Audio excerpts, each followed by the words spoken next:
Did you know that you and your computer speak different languages? It doesn't speak Italian or Spanish or Chinese. It speaks in machine code, which are direct CPU instructions. You can't communicate directly with your computer without learning its complex language, and even then, it's impractical. That's where your operating system comes in. An operating system is a software program that lets you interact with your computer easily.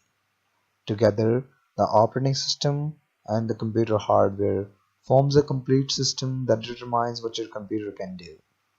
There are many different operating systems. Microsoft Windows and Linux are computer operating systems, whereas Apple iOS and Android are operating systems designed for mobile devices. There are many other operating systems which vary from device to device, but we are going to talk about computers only. The most common operating system for computers is Microsoft Windows. So in our learning series, we shall be talking about Microsoft Windows primarily. So what happens when you don't have any operating system on your computer?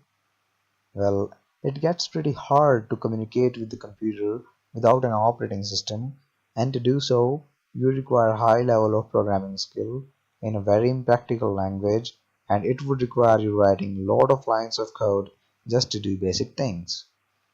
Microsoft in the 1980s developed a solution to this problem.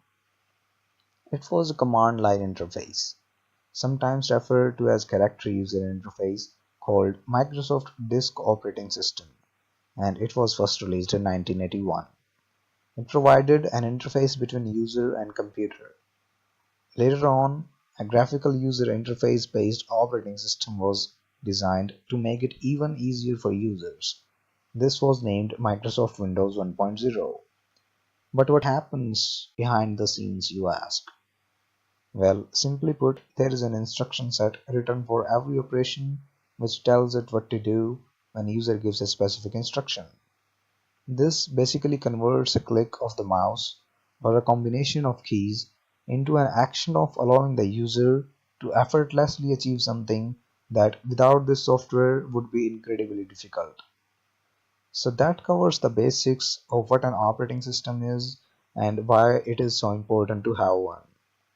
In our next video, we shall be discussing how to prepare your machine and install an operating system on it. We hope you found this informative, and you can expect to find many more learning videos coming soon. So make sure you subscribe to our YouTube channel and visit to our website for regular updates. Links for both can be found in the description. Thanks for watching and have a great time ahead.